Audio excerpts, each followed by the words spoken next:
আলহামদুলিল্লাহ, আল্লাহ তাআলার কি এক মেহেরবান, আল্লাহ তাআলার কি এক কুদরত।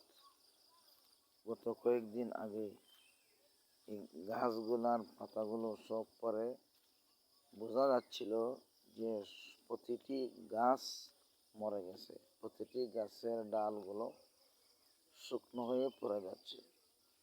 আসলে কি তাই ছিল? না, এমনটা নয় যেমনটা আমরা বুঝেছিলাম। কিন্তু সৃষ্টিকর্তা মহান রব্বুল আলামিন আমাদেরকে আবারও দেখিয়ে দিলেন। রব্বুল আলামিনের পক্ষ থেকে যখন বৃষ্টি প্রদান করা হলো, তখন আবার রব্বুল আলামিন বান্দাদেরকে বুঝিয়ে দিলেন যে আমি তোমাদের পালনকর্তা, আমি তোমাদের সৃষ্টিকর্তা, আমার হাতেই সব কিছু ন্যস্ত। যেমন আমি কোনো কিছুকে নাই থেকে আমি বাস্তবে পরিণত করতে পারি, ঠিক তদ্রূপভাবে এইগুলাকেই আমি বাস্তবে তোমাদের সচক্ষে থাকার পরেও আবারও আমি ওইগুলাকে তোমাদের সামনে দেখিয়েছিলাম যে গাছগুলা মরণাপন্ন অবস্থায়, কিন্তু আমি আবার তোমাদেরকে আমার কুদরত দ্বারা দেখিয়ে দিলাম, না তোমরা যেমন বুঝেছ সেমন নয়, তেমন নয়। আমি তোমাদেরকে দেখিয়ে দিলাম কুন ফায়াকুন।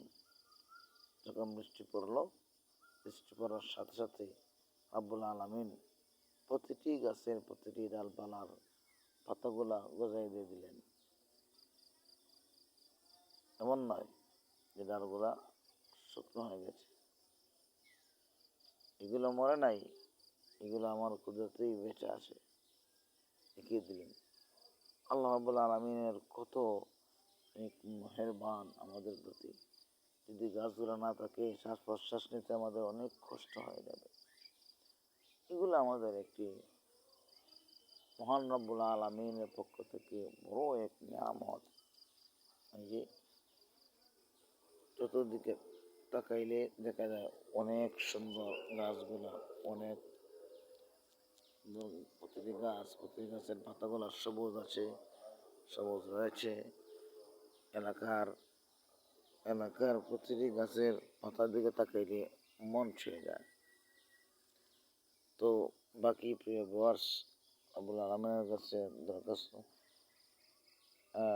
দোয়া চাই, আব্বুল আলমের কাছে আপনার সাহায্য চাই, আমাদেরকে যেন বিভিন্ন ফিতনা থেকে রক্ষা করেন এবং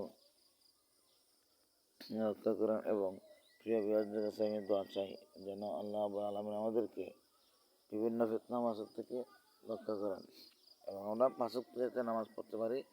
আর ফজরের পরেই ফজরের যে স্নিগ্ধ বাতাস এবং সকালের যে একটি মনোরম আবহাওয়া, এটা শরীরের মধ্যে অনুভব করে, আলাদা একটা শরীরের মধ্যে সারাদিনের জন্য একটি এই ভিটামিন উপকৃত হয়, ভিটামিন অনুভব হয়। এই জন্য দোয়া করবেন। মা আসসালাম।